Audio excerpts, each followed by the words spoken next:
Szóval ezeket pakolom be. Itt vannak a táskák is. Be kell, hogy férjen. Elektronikus cuccok. Ami nem fog kelleni útközben, az berakom hátsó táskába. Van egy kis snack, belső gumit is, meg ki tudja, mi lesz útközben. Sebb tapaszt, ha valami történik, egy mini zárat. Szerszámok. Na, összepakoltam. A segrakéta, ugye az a legnagyobb táska, ami hátra megy a nyereg alá. Abban van igazából a legtöbb cucc, váltóruhák, ebben van az összes esőruha, szilikon, amit fel tudok húzni a cipőmre, hogy ne ázzon szét. Az első táska, ami kormányra megy, az szinte teljesen üres, és a felső vásztáskában is csak egy powerbank van. Szombat, reggel 5 óra, indulás Lugánóba.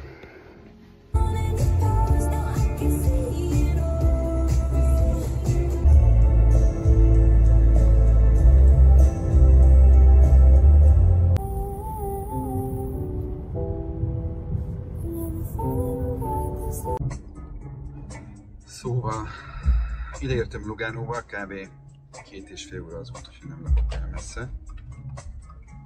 Itt van előttem a tó, Lago di Lugano, ezzel kezdek, és megkerülöm a Lago Maggiore-val együtt 2 nap alatt, meglátjuk, hogy fog menni. Az első nap 140 km, kb. 1000 méter szintkülönbség, és a második nap pedig 110 km és megint kb. 1000 szintkülönbség. Úgyhogy összesen 250 km, 2000 méter szintkülönbség. Szóval megérkeztünk Lugánóba. Itt a tó. Már csak össze kell rakni a bringát. Mivel kicsi az autó, ezért darabokra kell szedni, hogy ki vannak szedve a kerekek.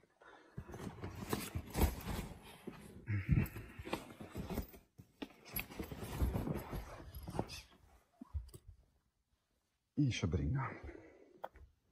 Be van zsákolva.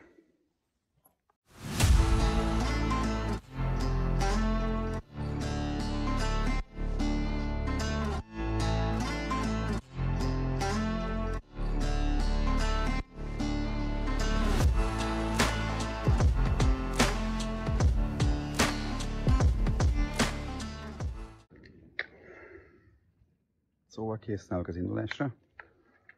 Mögöttem a Lago di Lugano. Gyönyörű szép, napfelkelte. És az első tanácsom, ha bikepackingre mentek, akkor ha kell, ha nem, üljetek fel a WC-re egy időre. Az jót tesz egy hosszú út előtt. Én nem voltam. Viszont készen állok az indulásra.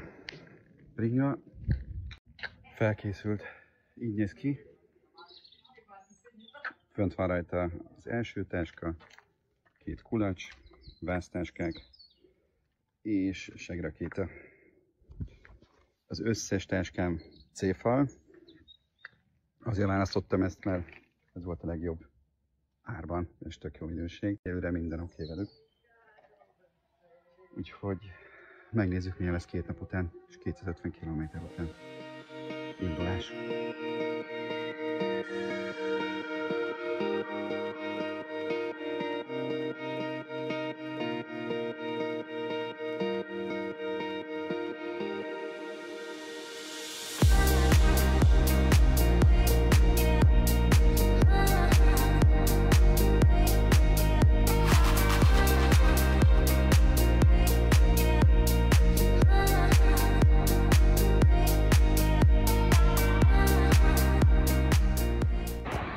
Na, az első kb. 7 km után megpróbálok beszélni. Azért kb. Mert elfelejtettem elindítani a Garmin az első 2 kilométeren. És nem bírtam beszélni, mert másztam. Az első 100 méter megvolt. Most egy kicsit nyugisabb bent vagyok valami olasz városban. Svájcból indultam ugye, Lugánóból. Most pedig, hát 7 kilométert jöttem csak. Egy gyönyörű, iszonyatosan gyönyörű. Végig a tó mellett megyek.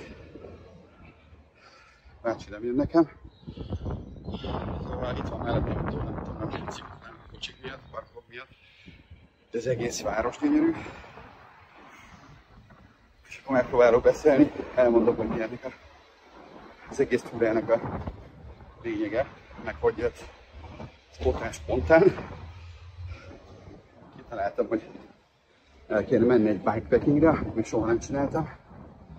És ugye szerencsére Olaszországhoz közel lakok, és nagyon jó lehetőségek vannak, jobb az idő is. Ezért eljöttem a Lugánói tóhoz. Ez épp a svájci-olasz határon van. 8 óra 20-ra értem talán ide, csak 9-kor tudtam menni volna bringával, össze kellett szerelni mindent. És elkezdek felkészülni, meg ugye körbenézni, mert ott is gyönyörű volt napfelkelte. Szóval 2 napig úton leszek. Az egész táv az 250 km, ez 2 nap alatt, és kb. 2000 méter szintkülönbség. Gyönyörű. Az első nap a 140 km, és Verbányában fogok megszállni, vagy akárhogy is hívják. Az is még mindig Olaszország. Ott egy kollega előttem. Ott van a túroldalt a hegy. És ott a 2 hegy között fog valószínűleg átmenni. Valahol útközben félúton meg akarok állni ebédelni. Este pedig valami szobát béreltem, nagyon olcsó volt. 46 euró volt egy éjszakára. Tényleg csak egy szobám lesz, meg egy fürdő. Az nekem pont elég. És másnap folytatom az utat, Svájc felé vissza. Ja, és ugye Verbánya az már nem a Lugánói tó, hanem a Lago Maggiore, és egy körtúron lesz, visszaérek, mert a parkolóban volt, amit találtam, a Svájcból fog visszaérni, és onnan megyek majd haza holnap este valamikor.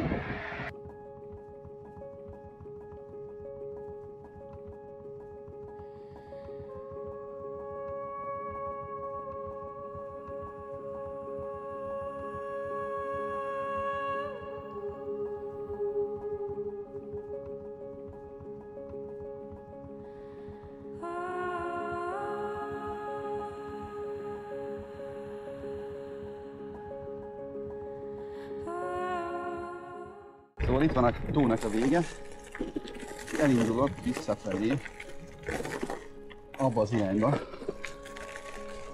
Ott kellene egy hágónak a 2 hegy között, és azt fog felkaptatni.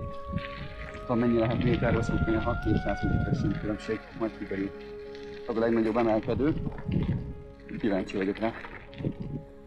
Valahonnan onnan jöttem, itt a hegy szélében, megyek vissza a másik irányba, oda a hágóba. A bringáról még annyit el kell mondanom, hogy tegnap este felkészítettem.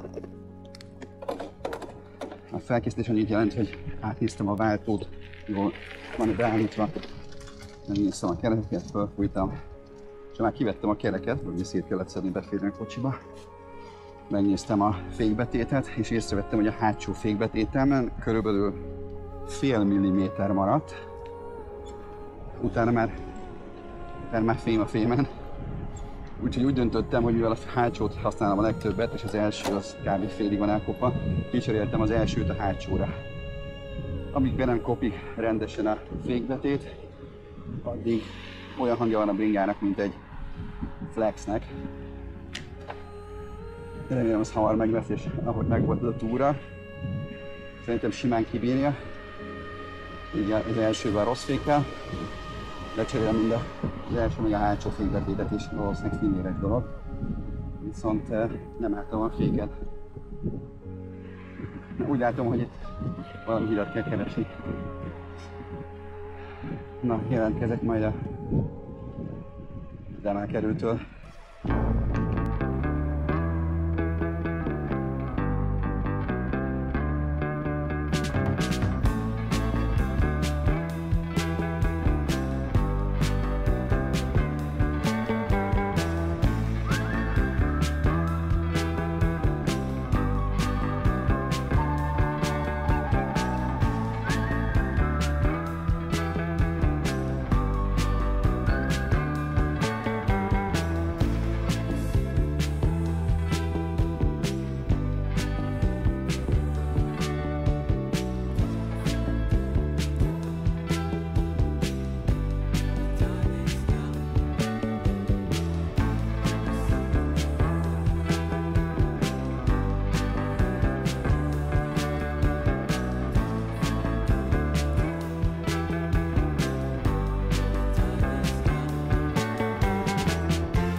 ez a mászás kicsit unalmas, nem olyan vészes, mert 7-8%-os a lejtő.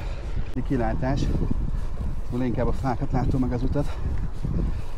Ezt el tudom mondani az itteni autósokról, hogy erősen érezni a különbséget Svájchoz képest. Ott kikerülnek és egy ilyen fél-1 méter távolságot tartanak. Úgy vettem észre, hogy mindenki ahhoz van szokva, hogy kb. 30 centire tőled megy el 60-70-nel. De valahogy mégis úgy érzem, hogy bízok bennük. Pont azért, mert valószínűleg nem egyszer csinálták már ezt, és tudják, mit csinálnak. Persze ilyenkor az a legjobb, ha az ember nem esik el, véletlenül se. Az út az itt például rettentő jó, és van, ahol rosszabb egyébként, de átlagosan jó. Svájc és Olaszország között nincs különbség nagyon az útminőségben. Itt most például pont Olaszországban jobb, mint Svájcban. Jaj, de szeretjük ezt. Azért kezdek kimelegedni.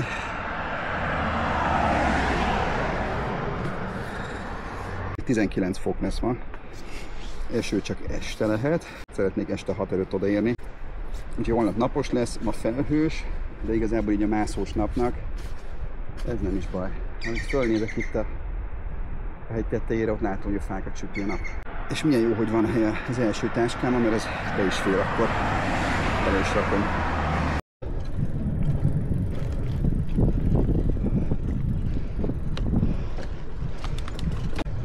Fölértem a hegyre, lementem az aljába, lesz majd nagyobb város.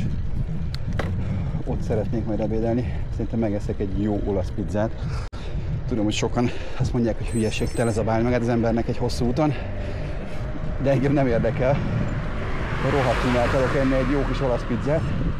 Igazából otthon reggeliztem nagyon keveset. De ezt mondjuk hülyeség így neki indulni, főleg egy ilyen mászásnak. Szüksége van az embernek az energiára. Én anélkül már indultam neki. Úgyhogy szerintem, ahogy felértem, meg is eszek 2 ebből a, nem tudom, ilyen műzli szeletből, vagy valamiből.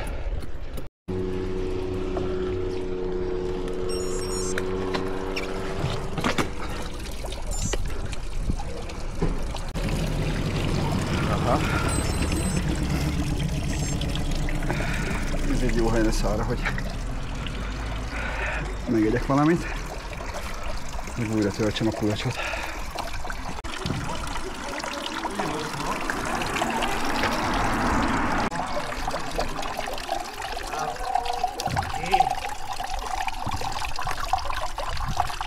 Stile è colico, ti sei quella là, già 20 gradi. Oh. Verstehe ich nicht. Ah, non... Di dove sei? Lì, di dove sei? Di dove sei? Che nazione? Italia, no? No. Cosa? Jugoslavi, Inghilterra? Olanda. Olanda. Arrivi dall'Olanda qui in bicicletta? No. Sueza. Sueza? Ah, sì. No. Ah, no elettrica. No. Pedalare, muskel. Muskel. Sì. Ciao.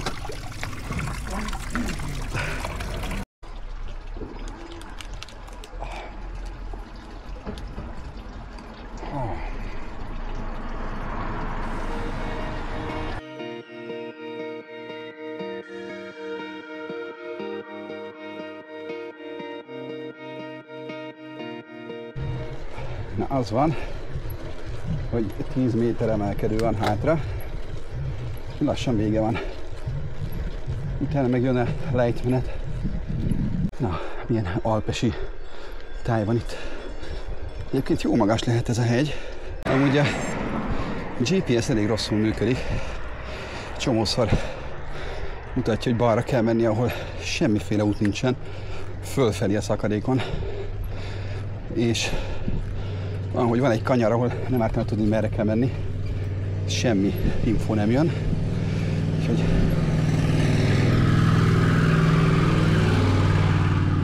kicsit el van tévedve, na ennyi volt. Innentől lefelé hány kilométernél vagyok? Olyan 30 kilométer totál körülbelül. Gyönyörű a táj, gyönyörű az idő. Egész napra felhőt mondott egyébként az előrejelzés, ehhez képest süt a nap. És egy szál pólóra vagyok, de most így lefelé lehet, hogy egy kicsit hűvös lesz. Úgyhogy lehet, hogy érdemes lenne megállni és fölvenni valamit. Közben elővettem a pulcsit, de van még egy téma.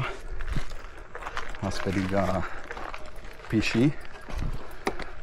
És az a helyzet, hogy én szeretem ezeket a Hosenträgeros, kantáros gatyákat, mert gyűlölöm, amikor csúszik le a gatyám menet közben, és állandóan húzogatni kell fölfelé. Úgyhogy én ilyen kantárosat hordok, vagy mi ez? Hosenträgerest? Pántosat, nem tudom, hogy hívják. Viszont ugye a pisi az úgy elég nehéz, mert ahhoz, hogy le tudjam tolni a gatyát, ahhoz le kell venni a pólót, és erre találtam már egy megoldást a rövid gatyákkal. Ugye azt nem kell levenni, hanem félre lehet húzni alul.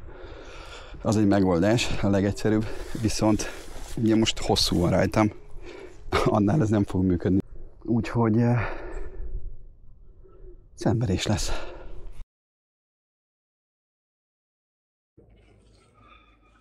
Jó hír, hogy tök egyszerűen gatyának le lehet húzni föntről. Plasztikus, úgyhogy tök könnyen le lehet húzni, úgyhogy nem kell levenni a pántot. Viszont rossz hír, hogy vannak szúnyogok. Beindulok lefelé, felveszek egy pulcsit, hogy ne fázzak, és irány lefelé a városba, ahol végre lehetek egy pizzát.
Ismét Olaszországban. Ez egy nagyon aranyos kisváros, ez kis falu. Nem tudom a nevét, de kezdek nagyon éhes lenni. Meg elvileg egy 20 kilométert kéne tekernem, és akkor elértem az út felére. Kb. 70 kilométerre leszek akkor, és akkor lehet enni. Addig meg kéne enni megint valamilyen energiaszeletet. És azt hiszem, hogy ez egy tök jó hely arra, mert gyönyörű szép. Ó, ott vannak a kis padok, tökéletes.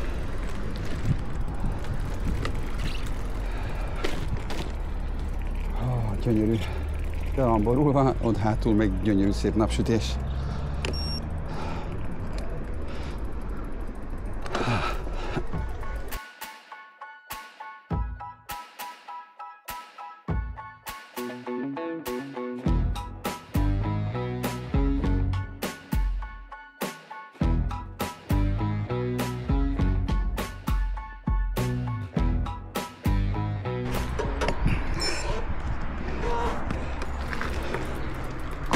Szóval úgy néz ki, hogy Strava egy egzotikus utazásra küld.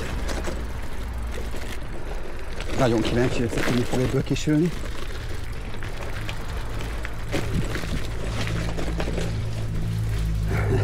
Legalább van egy kis gravel. Óriás mocsárba. Csak hát mi van ott a túloldalán? Senki nem tudja. Azt el kell, hogy mondjam, hogy szarszag van. Úgyhogy valószínűleg WC-nek is használják a környéket. Meglátjuk. Itt tiszta mocsár az egész, nem tudom, hogy látszik a videón, de gyakorlatilag egy tóval lent. Itt folyik mellettem a patak. Az a baj, hogy tudom, hogy ez egy őrült nagy baromság, amit csinálok. De mégis csinálom. Mégis. Miért?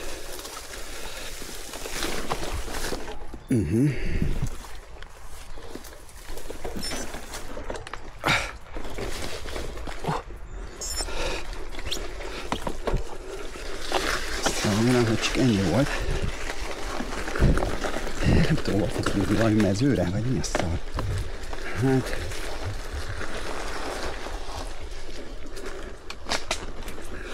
Strava. Aranyos vagy. Nagyon remélem, hogy nem tart sokáig. Az a baj, hogy néztem, hogy ha visszamennék az útra, a főútra, akkor az valami totál másfelé megy fölfelé a hegyre. Úgyhogy vagy vissza kéne menni sokat, vagy megpróbálok itt átközni. Hát ez egy rendes út. És tudom, miről beszélek. Autók járnak. Mi lesz a vége?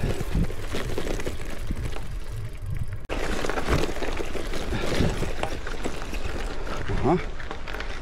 Ez gyönyörű. Szóval ez itt egy bicikli út és gyalogos út. Majd ki van rakva egy tábla, hogy se gyalog, se bringa.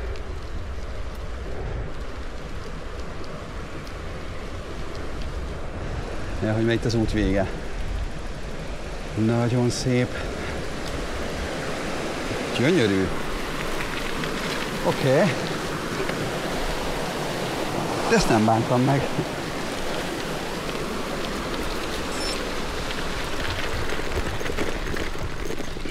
Teljesen jó.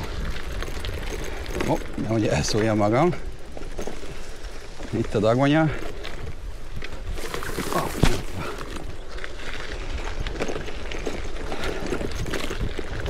Ez az. Jó kis gravel út.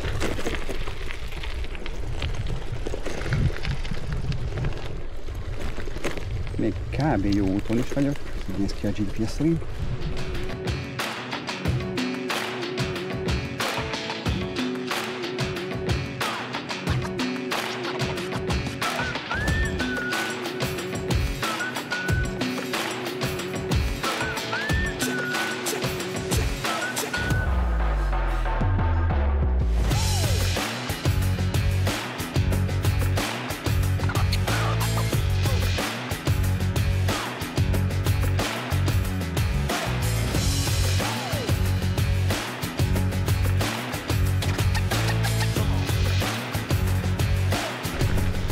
Na, ennyi volt. Gyönyörű. Itt az aszfalt megint. Köszönjük ezt az élményt. Gumiknak, azok még épnek tűnnek. Úgyhogy lehet csapatni megint.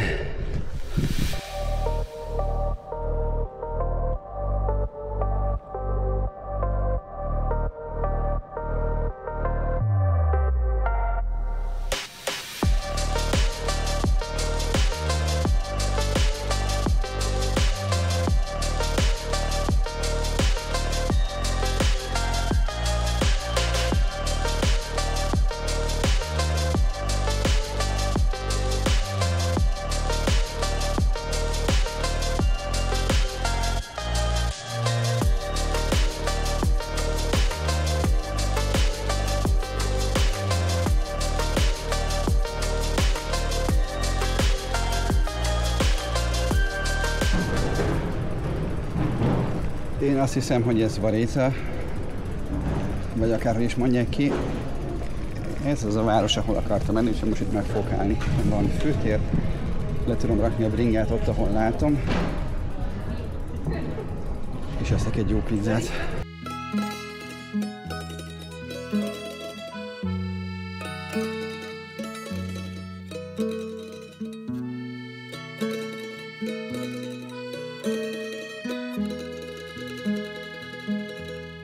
Ma che buio stasera.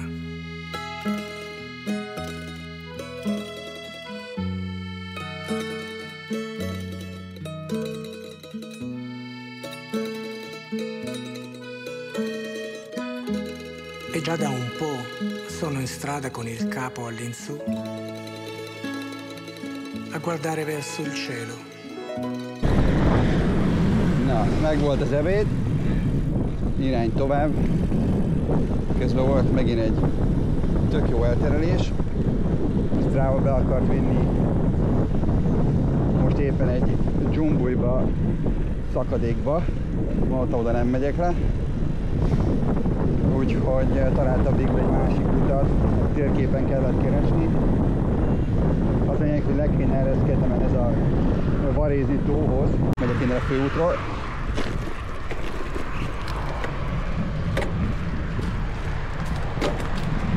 Ez az első bicikli út igazából az egész úton.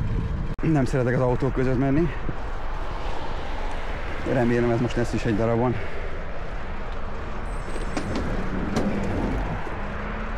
Szóval 60 km van még hátra, szintkülönbség, nem tudom megmondani, mert elvileg már többet csináltam szintkülönbséget, mint amit terveztem már. Lehet, hogy elszámoltam. Úgyhogy nagy dolgok már nincsenek. Hegyeket nem kell átszállni. Ez most már csak át kell gurulni a Lago Maggiorihoz. Egy kicsit megkerülni, mert a Verbányáza túloldalán van a tónak. De még az is lehet, hogyha minden jól megy, hogy este 6-ra tényleg odaérek. 9-kor indultam, és kényelmes tempóval megyek. Most 18 km/h az átlagsebességem, hát ez a mászás miatt, meg a sok eltévedés miatt. Azt most tudom javítani, de nem olyan érdekel. Ez is egy szép kis út. Tetszik.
Mégis sikerült lejutnom a Varese tóhoz.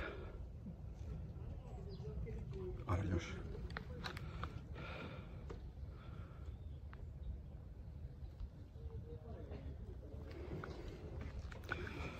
De indulás tovább, mert el kell jutni a Lago Maggiorihez. És még van egy csomó kilométer hátra.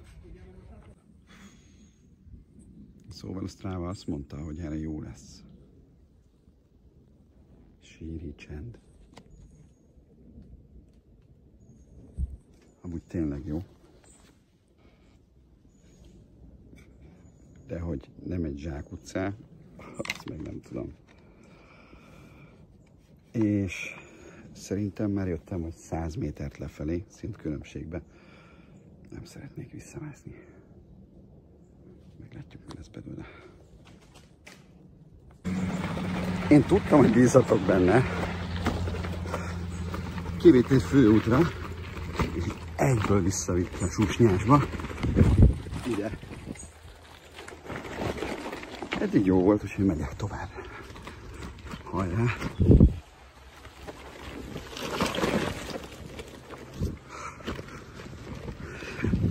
Ez majdnem esés volt.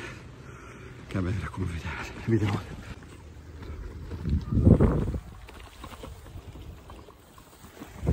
Ez is cuki.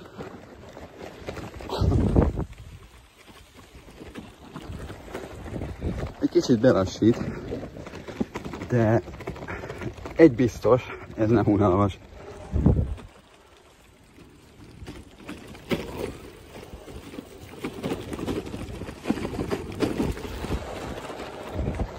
Itt kéne fölengednem a drónt mindjárt.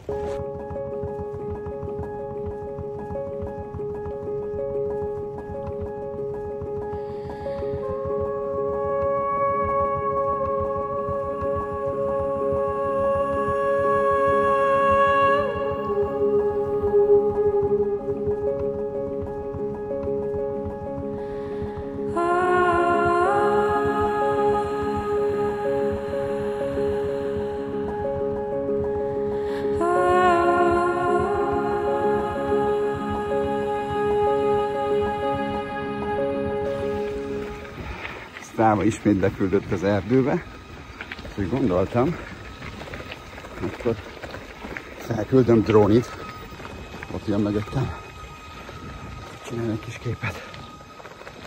Jó ez a kis erdő, igazából tetszik. Jobb, mint az autók között, kicsit lassú, de majd odaérek.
Lago Maggiore.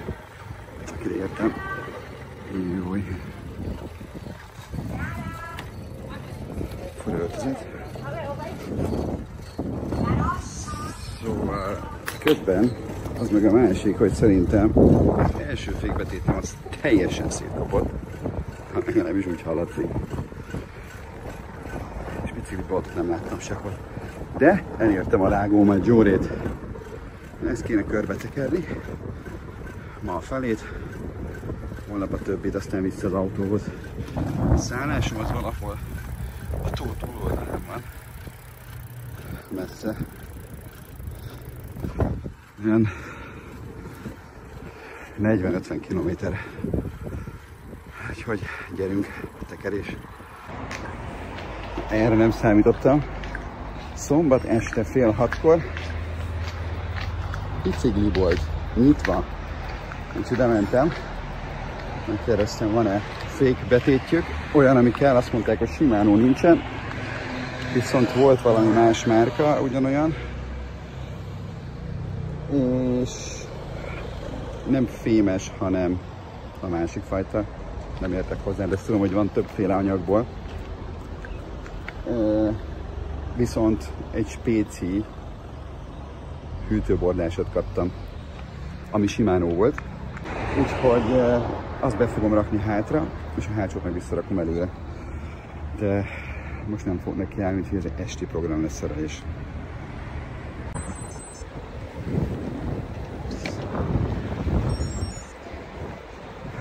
Megint volt unalmas szakasz. Nem látni semmit, csak az utat. Autóutat. Viszont autóügyeskedik van. hogy hol lehetek, nem tudom megmondani. Valami város lehet, itt eléggé nagyon nyugdíjas, van kikötő, minden. És kb. 20 kilométerre lehetek, 15-20 kilométerre lehetek a szállástól.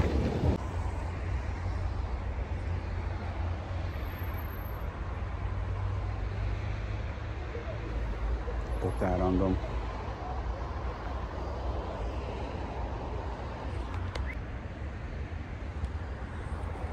Valami múzeum lehet, de megyek tovább, nincs erőm.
Az a helyzet, hogy 140 kilométernél vagyok, és ott kéne lennem a szálláson, de nem vagyok. Verbanya az ott van, és ott még van egy öböl, amit meg kell kerülnöm, úgyhogy lehet, hogy ilyen 150-155 kilométer lesz a vége. És már 1400 méter szintű mennyőségnél vagyok. Kicsit elszámoltam ezt az első napot, de egész jól bírom. Szerencsére nem is esett az eső, mert az volt időjelentésben, hogy este 6-kor már esni fog. Most 6:30 van, és még világos. Nem akarok lámpázni, úgyhogy megyek tovább.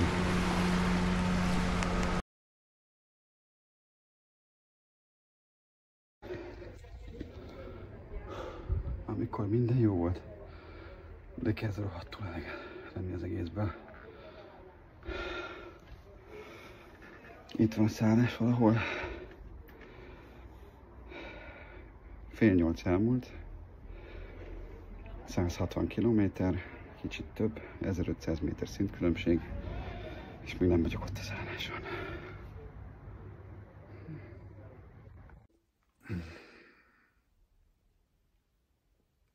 Szóval tegnap megtaláltam a szállást.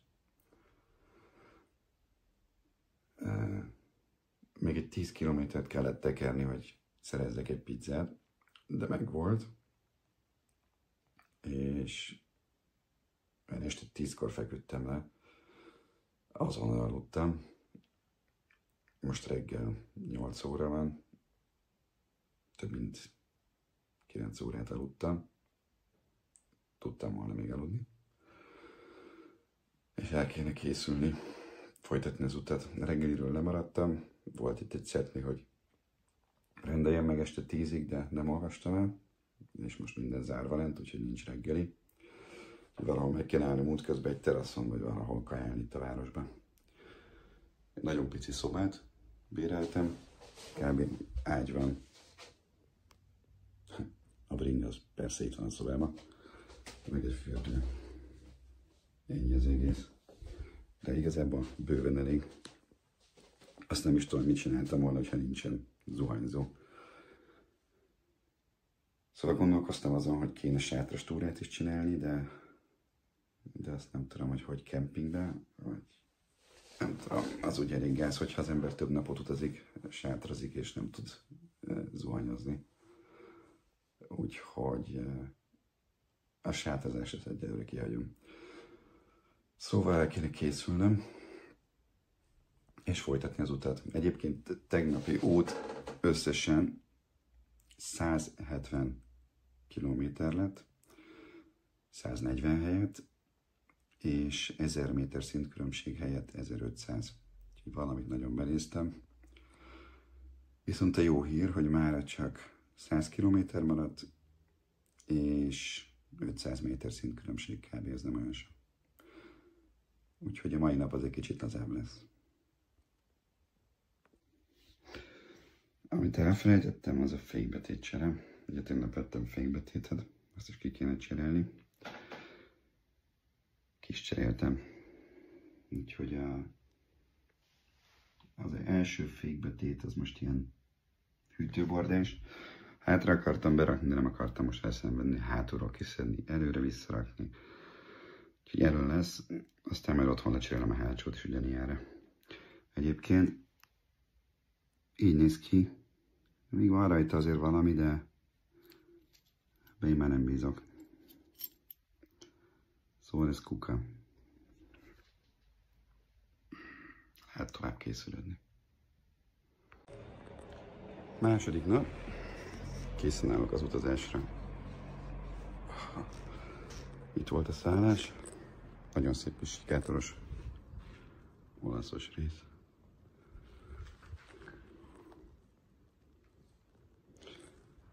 Indulás. Valahol keresek reggelit, itt legkéstem. Úgyhogy bemegyek a városba, és ott keresek valamit. Gyönyörű szép idő van, és egész nap ilyen jó idő lesz, úgyhogy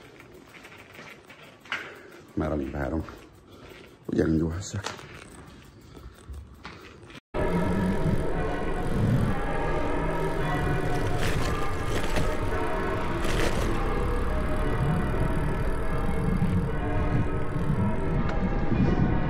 Igazi olasz reggel. Szól a harang, ébrednek az emberek. Nagyon hangulatos.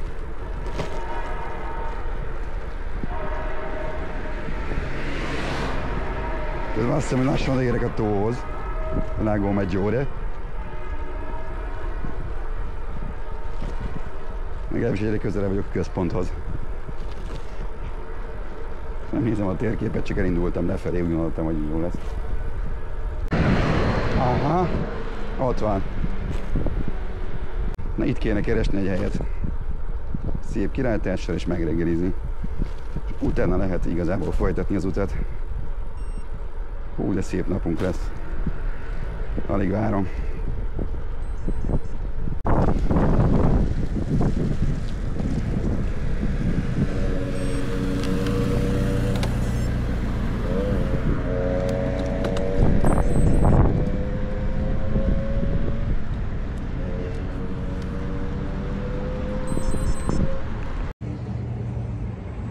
Szóval megtaláltam a tökéletes helyet. Nagyon szép kilátása, és itt a reggeli.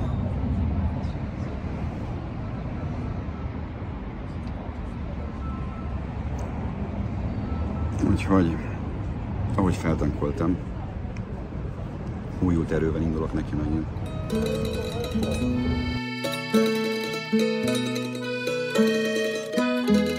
E già da un po' sono in strada con il capo all'insù a guardare verso il cielo. Na, meg volt a reggeli, elindulunk ebben a gyönyörűségben.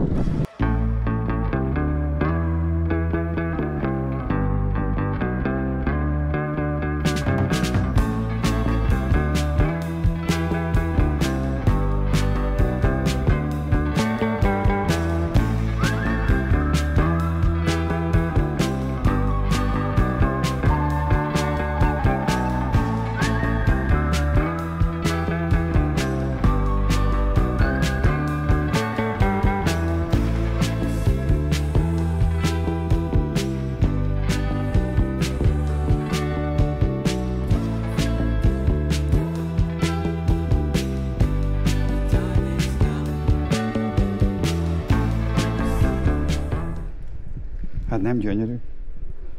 Tele pálmafák, gyönyörű idő, és rálátás a tóra. Ebben a hotelben voltam nyáron egyébként, ami itt van, azért jöttem ide fel. Itt van a főút mellett, úgyhogy nem nagy kitérő. Úgyhogy ide már nagyon közel van Canero di Riviera.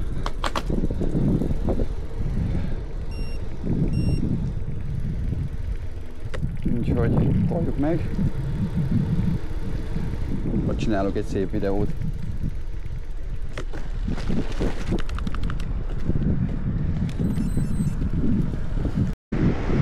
Szóval ez itt Canero di Riviera. Gyönyörű, igazi kis olasz város. Régi módi, nagyon szép templomokkal.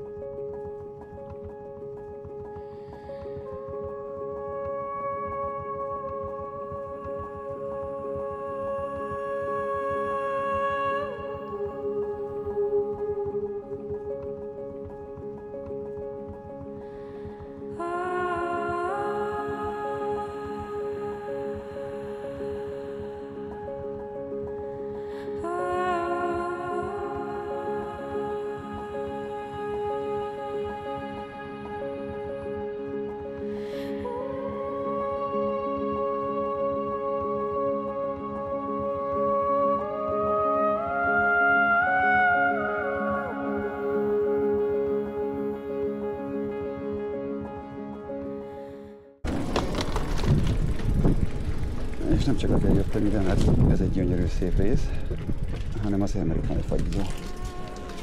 Látjuk, hogy nyitva van-e. Van egy hajókikötő, innen át lehet menni a tónak a túloldalára. Elég sűrű nyár a hajó. Úgyhogy ott is körbe lehet nézni.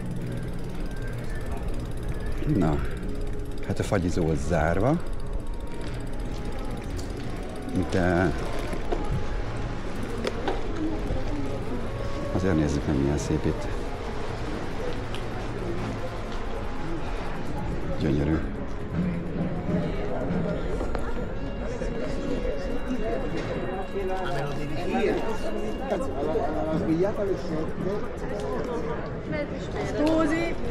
Grazie.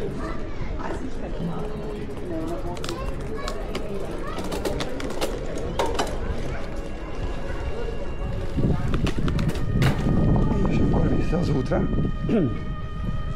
Hát egy kicsit mászni. Gyönyörű szép sikátorba.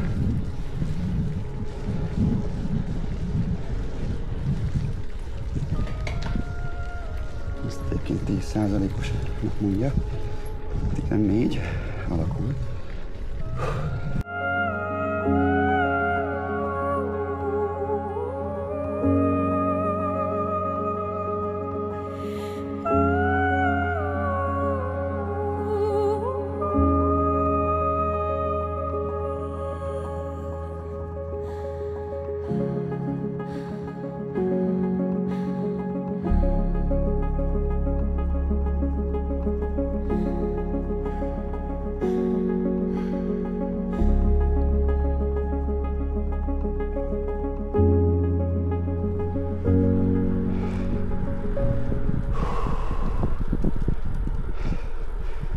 Hát komolyan mondom, hogy eddig útközben ennél szebb helyet nem láttam. Volt még egy-két falu Verbania előtt, de hát ez viszi a pálmát.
Szóval hiába Svájc, ez még mindig tiszta Olaszország.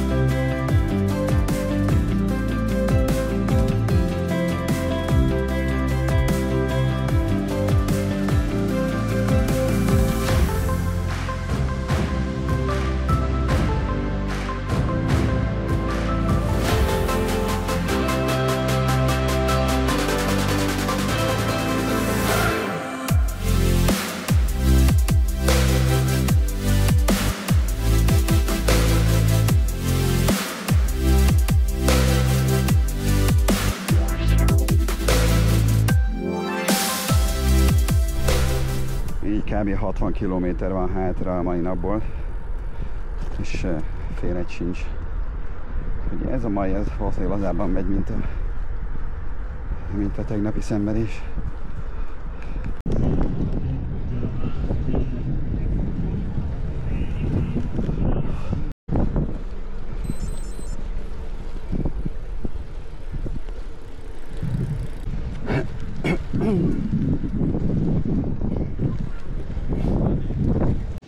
Egy kis pihenő. Még mindig a Lago Maggiore. Még nem körültem meg.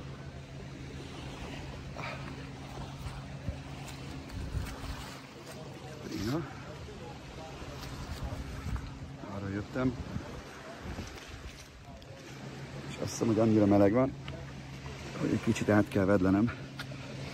És mert tudtam, hogy ma nagyon jó idő lesz, ezért csak egy ilyen kiegészítőt vettem föl a lábamra is, meg a karomra is.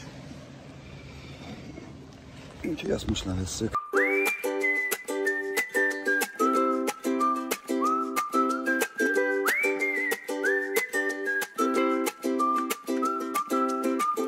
Tök egyszerű levenni, meg fölvenni.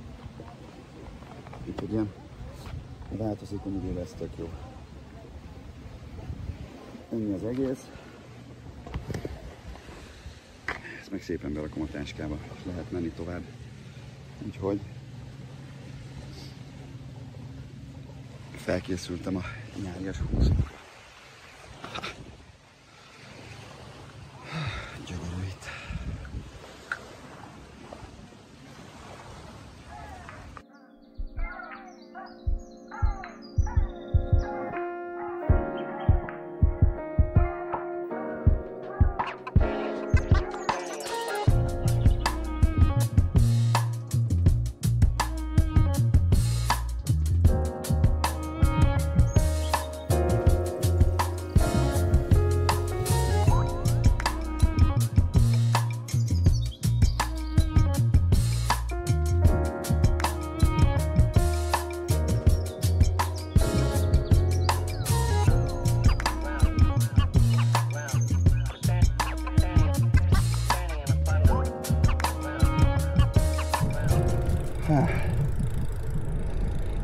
Nem vettem föl, de volt egy sportos tolásom fölfelé, beelőzött egy versenybringás. Én meggondoltam, akkor gyerünk utána, úgyhogy toltam őt fölfelé végig. És valami szép falu vagyok a városban, nem tudom mi ez. Viszont egy nagy bajom van, hogy elfogyott a vizem, és szomjan halok. Úgyhogy meg kellett állnom megnézni a Stráván, hogy van valahol víz.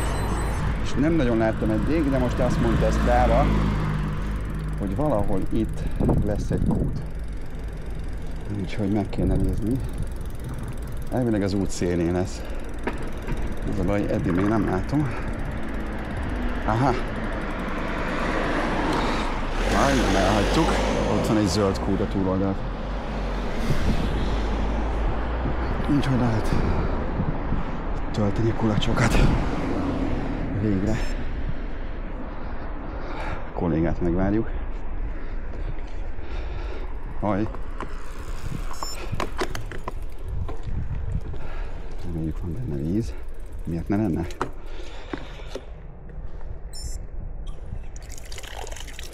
Jaj, de finom vizecske.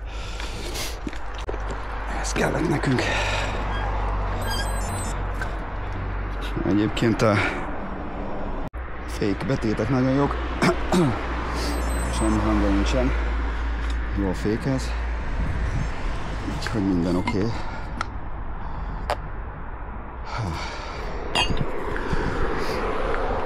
Nincs is annál rosszabb, mikor meleg van, és nincs semmi víz.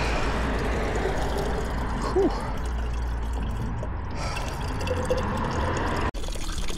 Jaj, de finom. Ha. Szóval eredetileg 250 km-nek kéne lennie, viszont mint kiderült, most 2.35-nél 15 km-nek kéne hátrálni, de ez nem stimmel. Azt is megnéztem, 270 lesz a vége, úgyhogy van még, szóval 35 km. Délután 2 óra van, 4:03. Valószínűleg délután 5 lesz belőle, de az kényelmes be. De berekedtem. Na, folytassuk.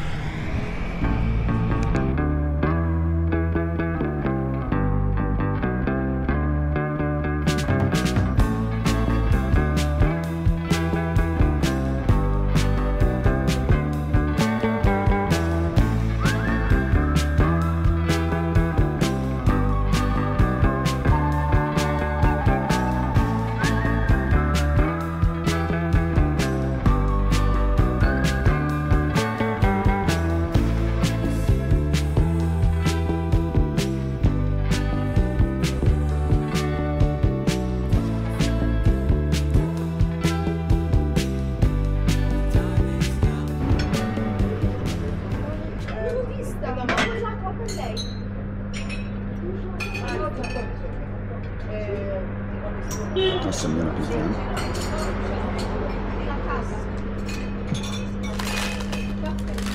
E la pizza, diamola. Grazie mille. Buon appetito. Óriási. Úristen, ezt nem bírom megenni. Mindegy, kell az energia. Buon appetito. Mi viene una gran voglia di chiamarla. Luna! Magari si affaccia. Sarebbe bello, no? Tu la chiami e lei si affaccia. Akármit is jelentsen ez. Itt piros van.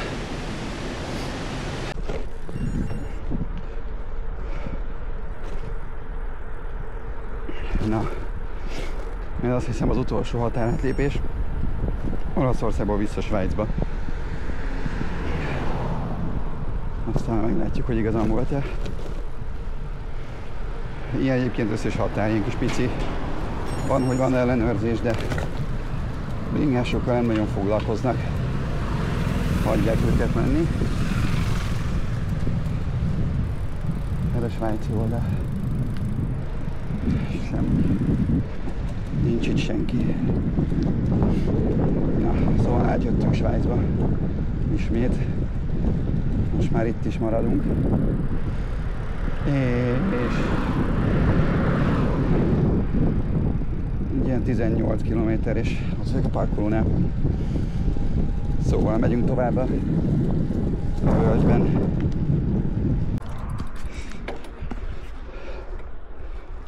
Szóval azt hiszem, hogy Strava tartogat nekem még egy kis mókát mára. Megmutatom, hogy hol szeretné, hogy elmenjek. Meg is megyünk, ha elmegy sok autó innen. Hát itt meglátjuk, lesz belőle esés. Így van.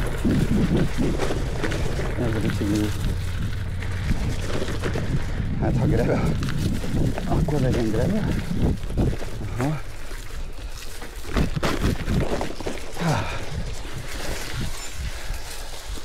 Biztos. Hát... Szóval az a gyanúm, hogy ez inkább Montis út, de megpróbáljuk. Hát basszus, ide inkább hajó kéne.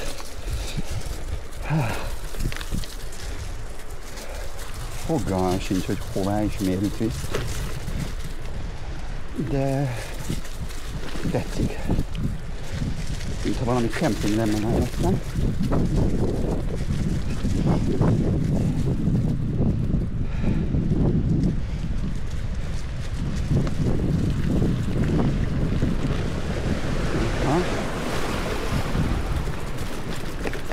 Ez aranyos.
Utolsó méterek. Minden igaz, akkor mindjárt visszhoznásom az autót, és lehet pakolni. Innen indultam tegnap reggel 9 órakor, most pedig 5 óra 10 perc van. Most értem vissza.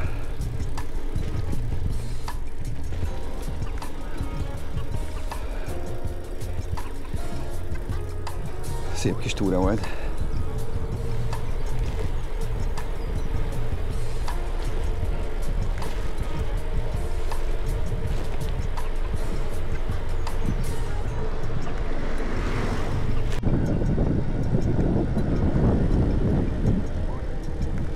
És megérkeztünk.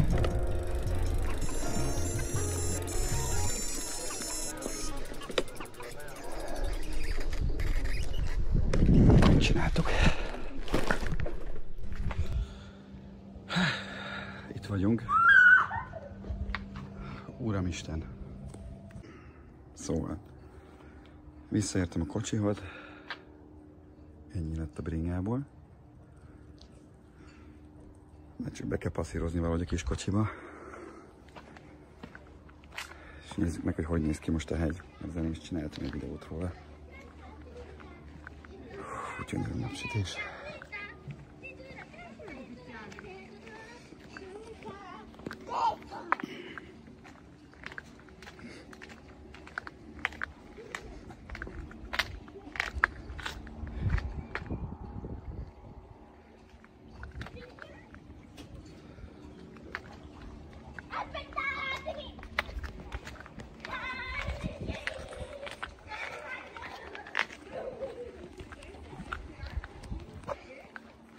Lehet indulni haza.